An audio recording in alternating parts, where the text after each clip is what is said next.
ఇదే సభలో స్పీకర్గా సుదీర్ఘమైన అనుభవం వారికి ఉన్నది. మాజీ ముఖ్యమంత్రి చంద్రశేఖరరావు గారితో కలిసి పనిచేసిన సుదీర్ఘమైన అనుభవం కూడా వారికి ఉన్నది. అయితే ఇక్కడ వారు కొన్ని విషయాలు మరి సందర్భంగా గుర్తు లేదో రాలేదో నాకు తెలీదు. వారికి మీ ద్వారా గుర్తు చేయదలుచుకున్నాను. 2011 సంవత్సరంలో శాసనమండలి ఎన్నికలలో భారతీయ జనతా పార్టీ టీఆర్ఎస్ పొత్తు పెట్టుకున్నారు. ఆనాడు ఇదే సభలో ఉన్న ఈరోజు కేంద్ర మంత్రి బీజేపీ అధ్యక్షుడు కిషన్ రెడ్డి గారు, ఎండెల లక్ష్మీనారాయణ గారు ఇద్దరు శాసనసభ్యులు బీజేపీ నుంచి టీఆర్ఎస్ అభ్యర్థికి అధికారికంగా ఓట్లేసిండ్రు. ఒకటి. రెండవది, ఆనాడు ముగ్గురు టీఆర్ఎస్ ఎమ్మెల్యేలు కిరణ్ కుమార్ రెడ్డి గారికి ఓటేసిండ్రు. ఆ ముగ్గురు ఎవరంటే ఏనుగు రవీందర్ రెడ్డి గారు, కావేటి సమ్మయ్య గారు, కల్వకుంట్ల విద్యాసాగర్ రావు గారు. ఆ ముగ్గురు టీఆర్ఎస్ అభ్యర్థికి ఓటేయకుండా కిరణ్ కుమార్ రెడ్డి గారికి మద్దతు ఇచ్చినందుకు చంద్రశేఖరరావు గారు వారిని పార్టీ నుంచి బహిష్కరించడం జరిగింది. ఆ సందర్భంగా ఎమ్మెల్యేలు ఏం చెప్పిండ్రంటే, అయ్యా మీ అల్లుడు గారే మమ్మల్ని ఇక్కడ ఓటేయమని చెప్తే మేము పోయి అక్కడ ఓటేసినాము, ఓటేయమన్నా మీ అల్లుడినేమో ఇంట్లో పెట్టుకున్నావు, మమ్మల్ని పార్టీ నుంచి ఎట్లా బహిష్కరిస్తామని వాళ్ళు మాట్లాడడంతో తిరిగి 2014లో వారికి టికెట్లు ఇవ్వడం జరిగింది. నెంబర్ 1.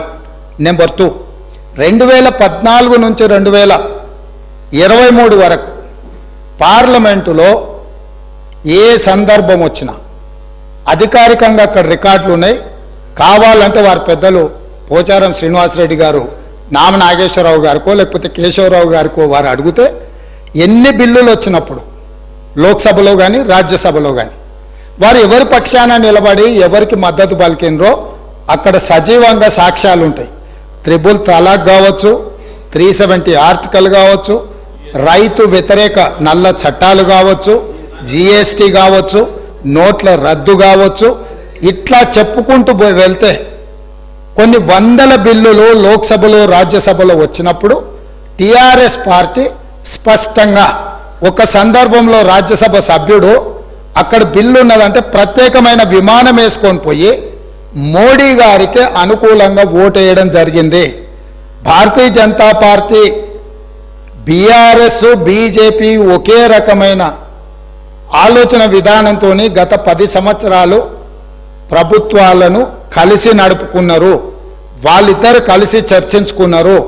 ఇంతెందుకు వాళ్ళ పార్టీ అంతర్గత విషయం ముఖ్యమంత్రి గారిని మార్చాలని ఇక్కడ చాలామంది మాజీ మంత్రులు చంద్రశేఖరరావు గారిని దించేసేయాలి, తారక రామారావు గారిని ముఖ్యమంత్రిని చేయాలని చెప్పి ఆ మంత్రివర్గంలో ఉన్న వాళ్ళే చంద్రశేఖరరావు గారి మీద అవిశ్వాసం ప్రకటించి తారక రామారావు గారిని ముఖ్యమంత్రిని చేయండి అని వాళ్ళు మాట్లాడినరు. వాళ్ళందరూ ఒత్తిడి తట్టుకోలేక చంద్రశేఖరరావు గారు వెళ్ళి నరేంద్ర మోడీ ప్రధానమంత్రిని కలిసి నేను అక్కడి నుంచి మా వాళ్ళు తప్పుకోమంటుండ్రు, తప్పుకుంటా తారక రామారావు గారిని తెలంగాణ రాష్ట్రానికి ముఖ్యమంత్రిని చేస్తా, మీరు నాకు అనుమతి ఇవ్వమని అడిగినరని, నేను వారసత్వ రాజకీయాలు లేకపోతే రాచరికాలను నేను సమర్థించను, నేను వ్యతిరేకిస్తున్నా, అది ఎలా సాధ్యమో అని నేను చంద్రశేఖరరావును నిలదీసినని భారత ప్రధానమంత్రి తెలంగాణ రాష్ట్రానికి వచ్చినప్పుడు స్పష్టంగా ప్రకటన చేసిండు. ఇప్పుడు పెద్దలు శ్రీనివాసరెడ్డి గారిని నేను అడుగుతున్నా, మీకు ఎలాంటి సంబంధాలు లేకపోతే, అనుబంధం లేకపోతే, ఆయన అనుమతితోనే మీరు నిర్ణయాలు తీసుకోకపోతే మీ పార్టీ అంతర్గత వ్యవహార ముఖ్యమంత్రిని మార్చుకోవడం అనేది, అట్లాంటి విషయం కూడా మోడీ గారి అనుమతిని అడిగిందంటే మీ బంధం ఫెవికల్ బంధం. ఒకవేళ మీకు కేసీఆర్ గారు చెప్తుండ్రో లేదో వాస్తవాలు ఒక్కసారి ఇప్పుడు నేను చెప్పిన చరిత్రను మొత్తము వారు తెలుసుకోవాల్సిందిగా నేను కోరుతున్నా. మీకు కొన్ని చెప్తాడు, కొన్ని దాస్తాడు. కాబట్టి దాచినవి మీకు ఒకవేళ ఎప్పుడైనా అనుమానం వస్తే మీరు ఎప్పుడైనా ప్లీజ్ సబ్స్క్రైబ్ .news